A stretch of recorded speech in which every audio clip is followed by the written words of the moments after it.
L'histoire commence avec un jeune couple, Adama et Hawa, qui vivent dans un quartier animé de Lagos, au Nigeria.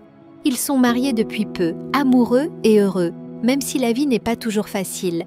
Adama est un photographe passionné, bien que son travail ne paie pas beaucoup, et Hawa est infirmière. Mais leur amour, disent-ils, est plus fort que les difficultés de la vie. Un soir, Adama reçoit une opportunité inattendue. Il doit photographier un gala important dans une villa au bord de l'océan. On lui dit que les invités seront de prestigieux hommes d'affaires et artistes, et qu'il pourrait gagner beaucoup d'argent. Enthousiaste, Adama annonce la bonne nouvelle à Hawa, qui l'encourage sans se douter que cette soirée changera tout. Au gala, l'air est enivrant et mystérieux.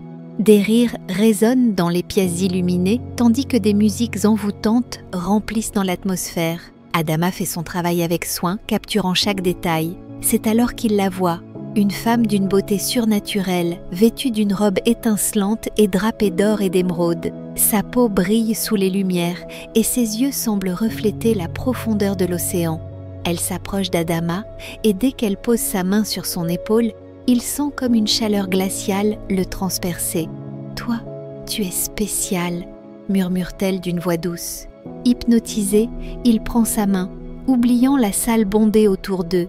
Il ne sait pas encore qu'il se trouve face à Mami Wata, l'esprit de l'eau, celle qui ne laisse jamais ses amants en paix. Pendant des semaines après cette nuit-là, Adama change. Il devient distant, rêveur, et ses nuits sont marquées par des visions de cette femme mystérieuse. Hawa le remarque, inquiète. Il semble passer plus de temps au bord de l'eau, obsédé, comme s'il cherchait quelque chose. Elle lui en parle, mais il esquive ses questions, refusant de dire ce qui l'angoisse. Un soir, alors qu'ils se disputent à cause de son comportement étrange, Adama quitte la maison furieux. Il se dirige vers la plage, enivré par l'appel de Mami Wata qu'il ne peut ignorer.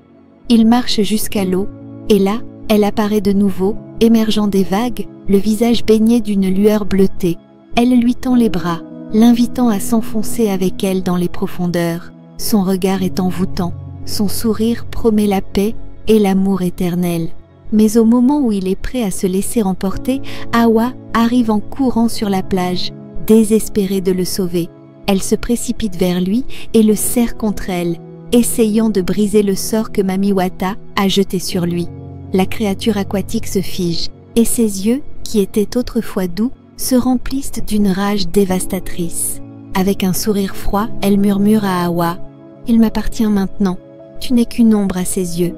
Puis, elle se tourne vers Adama, qui se débat, comme prise entre deux mondes. « Viens avec moi, Adama. Ta vie ici n'est qu'une illusion.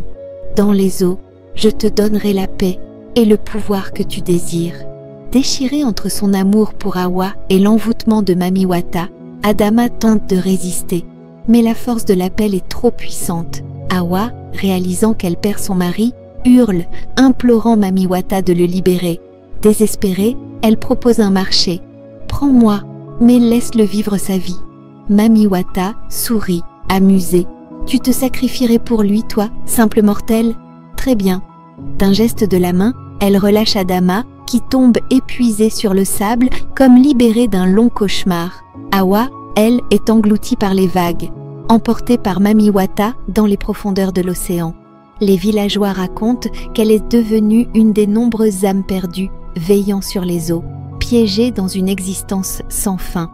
Adama, désormais seule, revient chaque jour au bord de la mer, espérant apercevoir ne serait-ce qu'un signe de sa bien-aimée.